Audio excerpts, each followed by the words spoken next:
ولا تنهرهما وقل لهما قولا كريما صدق الله العظيم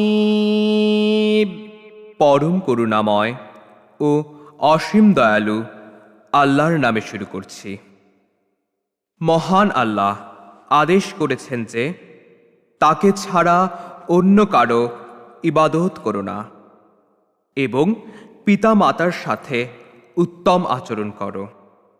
অতঃপর তাদের মধ্যে একজন অথবা উভয়ই যদি বার্ধক্যে উপনীত হয় তবে তাদের মনে কষ্ট দিও না এবং তাদেরকে ধমক দিও না, বরং